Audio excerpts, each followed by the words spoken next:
रूस के पक्ष में खेरसोन भी जनमत संग्रह में शामिल होना चाहता है और खेरसोन बहुत इंपॉर्टेंट है स्ट्रैटेजिकली, क्योंकि क्रीमिया को खेरसोन से पानी की सप्लाई होती है।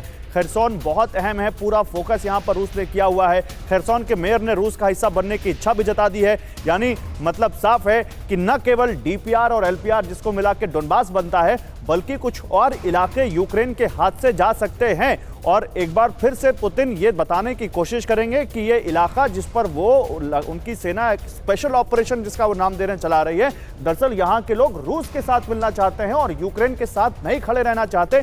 और जो इस वक्त की इन इलाकों की लीडरशिप है, चाहे आप एलपीआर की बात करें, आप डीपीआर की बात करें, आप खेरसोन की बात करें, ये भी कहीं ना कहीं प्रो रशिया दिखाई देते हैं। इनके बयानों से भी आप इसका अंदाजा लगा सकते हैं। तो ये कुछ यहाँ पर बड़े डेवलपमेंट हुए हैं आज, और ये इस वॉर का रुख क्या मोड़ देंगे? क्या आने वाले दिनों में अब ये वॉर 17 साल से प्रोविजन स्टोर चला रहे थे और हर दिन 8 से 9 हजार का बिजनेस करते थे। अचानक से ये दोगुना हो गया। जानना चाहते हो कैसे? तो फ्रीडम ऐप को अभी डाउनलोड करें। और बड़ी होगी, जो दिख रही थी एक दायरे में सिमटती हुई, जो लग रहा था कि यूक्रेन एक बार फिर से रूस पर हावी हो रहा है, अपनी जमीन वापस पाने में कामयाब हो रहा है। क्या पुतिन जिस पार्शियल मोबिलाइजेशन का जिक्र कर रहे हैं वो और तेजी से यूक्रेन की तरफ बढ़ेगा? ये कुछ बड़े सवाल हैं। सीधे आशीष के पास चलते हैं। आशीष, खेरसोन, ज़ैपोरिज़िया, यानी इस बार नुकसान और ज्यादा बड़ा करना चाहते हैं पुतिन यूक्रेन का?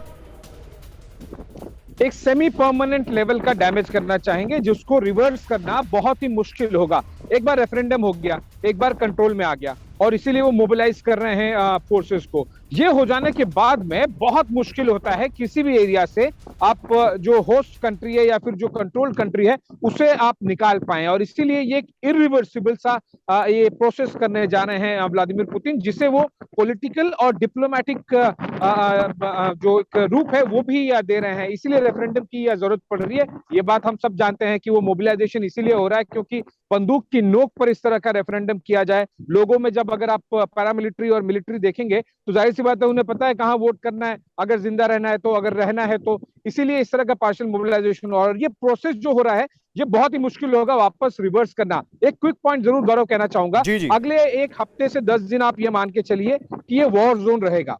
उसके बाद में ये वॉर जोन से कॉन्फ्लिक्ट जोन में चला जाएगा, जिसमें लगातार आपको दिखाई देगा कभी रशियन फोर्सेस ऊपर हैं, कभी यूक्रेनियन फोर्सेस कुछ डैमेज कर पा रही हैं। तो ये रस्साकसी आप अब चलती रहेगी। एक बार रेफरेंडम पूरा हो जाएगा तो उसके बाद में यूक्रेन हमेशा दशकों तक, हो सकता है सालों तक, कोशिश करते रहे कि इस एरिया को वापस लिया जाए। रशियन फोर्सेस लगातार उस पर मिलिट्री डोमिनेंस बना के रखेंगी और पॉलिटिकल और जो डिप्लोमेटिक जमला है पहना के बार बार रेफरेंडम इलेक्शंस के जरिए वो करते रहेंगे, जैसा कि क्रीमिया में 2014 में आता हूं आपके पास। देखिए, लेकिन इस बीच अब कैसे वेस्ट रिएक्ट कर रहा है ये भी बताना जरूरी है। यूक्रेन में रूस के जनमत संग्रह को अमेरिका ने नकार दिया है। अमेरिकी एनएसए जेक सुलिवन का बयान, अपने इलाकों पर रूस के दावों को यूक्रेन स्वीकार नहीं करेगा। रेफरेंडम यूक्रेन की संप्रभुता और अखंडता का उल्लंघन है, ये अमेरिका रिएक्ट कर रहा है। लेकिन रूस को कहां पड़ी है अमेरिका के रिएक्शन की?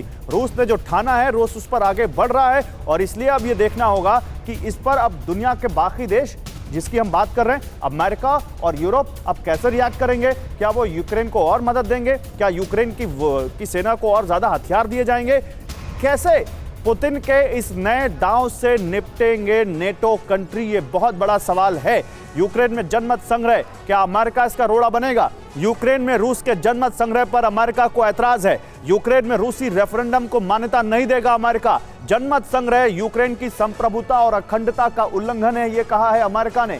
यूनाइटेड नेशन में मामले को उठाएंगे। राष्ट्रपति बाइडेन ने कहा है यूक्रेन पर रूस के हमले का भी मामला हम उठाएंगे। ये 17 साल से प्रोविजन स्टोर चला रहे थे और हर दिन 8 से 9 हजार का बिजनेस करते थे। अचानक से ये दोगुना हो गया। जानना चाहते हो कैसे? तो फ्रीडम ऐप को अभी डाउनलोड करें।